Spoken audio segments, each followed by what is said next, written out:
Class में 5वें पाठ का भाग पहला हम आपको पढ़ा रहे हैं अक्षरों का महत्व। पहले हम बात करते हैं इस पाठ के लेखक की, तो उसके इस पाठ के लेखक है गुणाकर मूल्य। बात करते हैं शब्दार्थ की। तरह तरह के मतलब कई प्रकार के तादाद यानी संख्या, कल्पना यानी अनुमान, हाल यानी दशा, अनादिकाल। आपने सुना अनादिकाल यानी ऐसा काल जिसका आरंभ न हुआ हो। क्या पता, किसी को पता नहीं कब आरंभ हुआ है। हम कहते हैं हमारे दादाजी के टाइम, दादाजी कहते हैं हमारे दादाजी के टाइम। किस प्रकार काल यानी समय, अरब यानी 100 करोड़। वनस्पतियाँ कहते हैं हमारे आसपास में जो पेड़ पौधे होते हैं ना, विकास का मतलब होता प्रगति, औजार का मतलब होता हथियार, इस्तेमाल का मतलब होता प्रयोग। कांसा एक प्रकार का ऐसा पदार्थ होता बच्चा जो तांबे और पीतल के मिश्रण से बनाया जाता है। अक्षरों का क्या महत्व है? पुराने जमाने में जब भाषा नहीं थी तो लोग संकेतों से, इशारों से बात करते थे।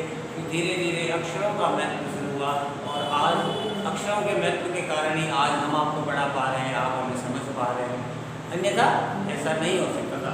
तो गुणाकर मूल्य जी द्वारा लिखित ये पाठ आज हम पढ़ेंगे अक्षरों की कहानी, यानी अक्षर किस प्रकार अपनी स्टेप बाय स्टेप चलते रहे। ये पुस्तक अक्षरों से बनी है, सारी पुस्तकें अक्षरों से बनी है, तरह तरह की पुस्तकें बनी हैं, तरह तरह के अक्षर। दुनिया में अब तक करोड़ों किताबें बच्चों छप चुकी है और रोज छपती है तरह तरह के अक्षरों में। हजारों की तादाद में रोज समाचार पत्र छपते हैं। ये सब मूल रूप से अक्षरों का ही खेल है।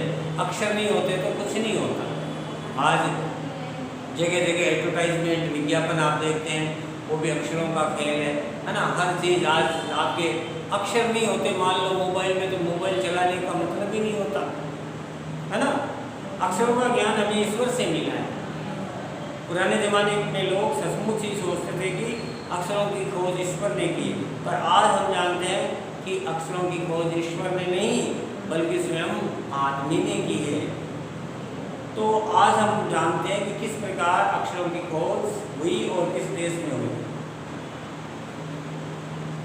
अक्षरों की कहानी को स्पष्ट करते हुए इस संसार में करोड़ों पुस्तकें छप चुकी है। अक्षरों की अज्ञानता के कारण हमने ईश्वर को इसका संपूर्ण प्रभुत्व दिया, लेकिन ये सब मनुष्यों के द्वारा। अक्षरों की खोज मनुष्य ने की थी। हमारी धरती पर हम मानते हैं कि हमारी धरती 5 अरब साल पुरानी है। 2-3 अरब साल तक धरती पर कोई जीव जंतु नहीं रहता था। फिर करोड़ों साल तक केवल जानवरों और वनस्पतियों ने इस धरती को सहजाया, अपना आनंद लिया इस धरती का। आदमी ने इस धरती पर कोई 5 लाख साल पहले जन्म लिया और धीरे धीरे आदमी का, पहले आदमी का तो विकास नहीं था। आदमी भी जंगली बना हुआ था, मांस मदिरा खाता था, पेड़ के पत्ते फूल पहनता था, ओढ़ता था, है ना, वहीं सोता था। जिस प्रकार जानवर कैसे रहते उसी प्रकार मनुष्य रहता था। आदमी को कुछ ज्ञान नहीं था। धीरे धीरे 10,000 साल लगे, आज हमको सभ्य बन गए। हम धीरे धीरे अक्षरों के ज्ञान में शिकार करना, भोजन करना, खेती करना इस प्रकार सीखे और धीरे धीरे हथियार बनाना सीखे। पहले आपको मालूम है पत्थरों के हथियार बनने लगे, फिर धीरे धीरे लकड़ी के हथियार बनने लगे और इन औजारों के माध्यम से फिर धीरे धीरे पदार्थ बनने लगे। पदार्थों की खोज हुई और तांबा और पीतल को मिला करके कांसा बनने। बच्चों, लेखक के अनुसार जिस प्रकार हम आज इस पृथ्वी पर रहते हैं तो ये 5 अरब साल पुरानी है। इस धरती के अस्तित्व में आने में करीब 2-3 साल तक किसी प्रकार की जीव जंतु का अस्तित्व नहीं था। उसके बाद में धीरे धीरे यहाँ पहले जानवर आए, फिर वनस्पतियों का अस्तित्व बना, फिर धीरे धीरे करोड़ों साल तक कोई जानवर वनस्पतियाँ रही होगी। फिर इस प्रकार 5 साल पहले धरती पर हर प्रकार का विकास हुआ होगा। मनुष्य ने अपने विकास के क्रम में कम से कम 10,000 साल लगे। मनुष्य जब अपने विकास की सीमाओं को देखे तो कम से कम मनुष्य को 10,000 साल लगे विकास करने में। और हम ये सोचते हैं कि हम तो छोटे छोटे हैं लेकिन इतना एक्सपर्ट बन जाए। देखो बच्चों, धीरे धीरे विकास होता, क्रमिक विकास होता। कभी भी हम एक सीढ़ी से सीधे 10वीं सीढ़ी में नहीं चल सकते। हमें एक सीढ़ी से 10 सीढ़ी तक जाने के लिए दूसरी, तीसरी, चौथी, 5वीं, 6वीं, 7वीं, 8वीं सीढ़ी को पार करना ही पड़ेगा। चाहे हम उसको उछल करके पार करें और चाहे हाँ गिरना बात अलग है। आप मान लो 10वीं सीढ़ी से एक सीढ़ी तक गिर जरूर सकते हैं लेकिन चढ़ नहीं सकते।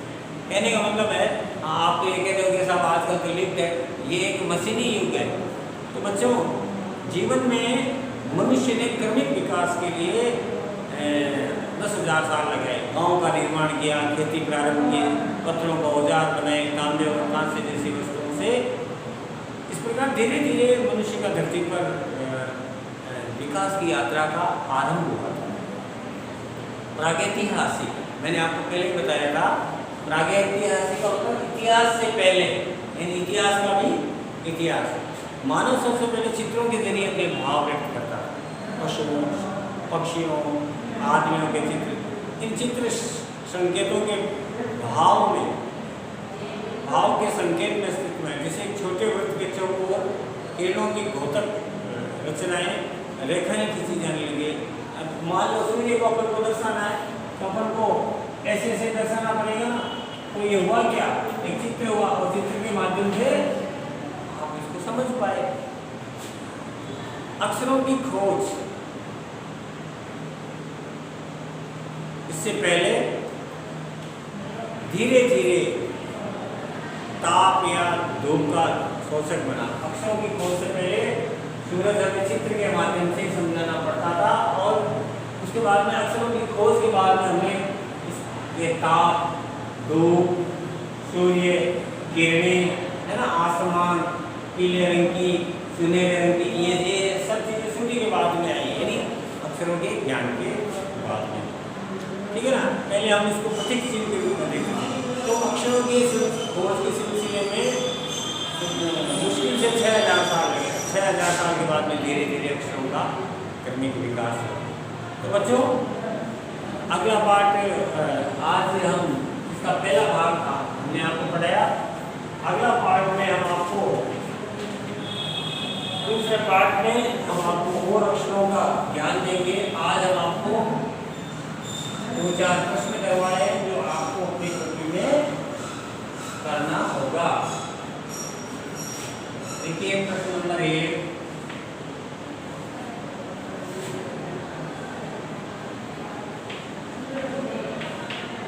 पुस्तकों और समाचार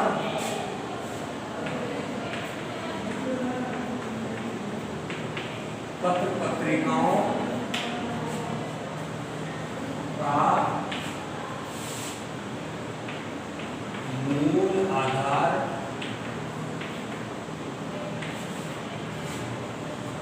क्या था, क्या है?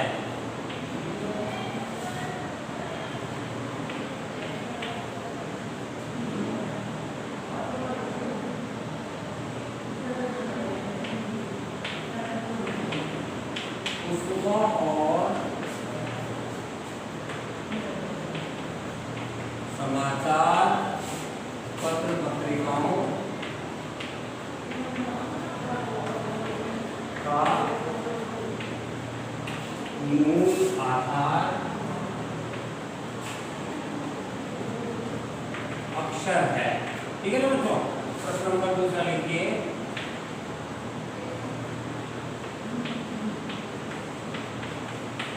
अक्षरों की खोज,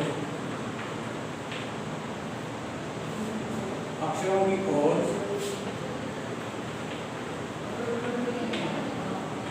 के विषय में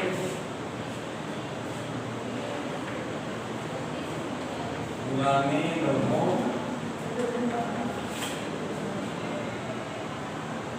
का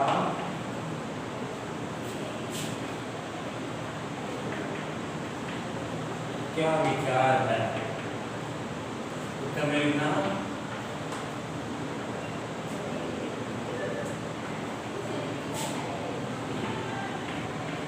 पुराने लोगों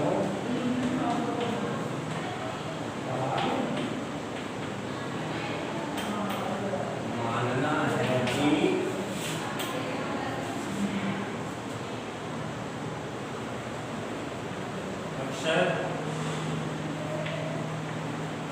ईश्वर प्रदत्त है। ठीक है ना। फिर आप पहला हटा दीजिए।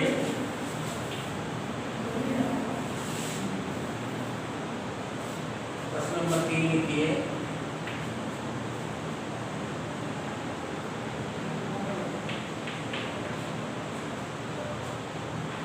अक्षरों के बिना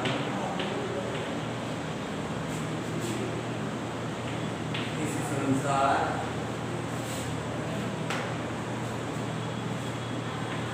की क्या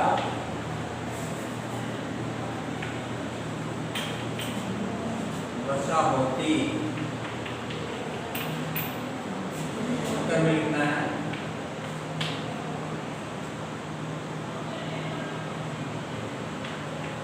अक्षरों के बिना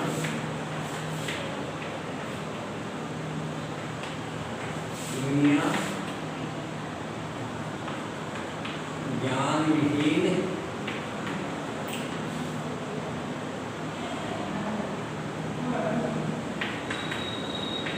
होती। प्रश्न नंबर 4 लिखिए।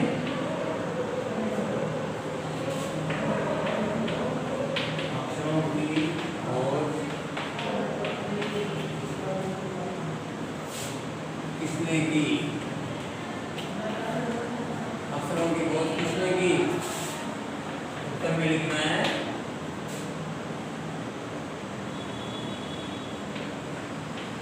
अक्षरों की खोज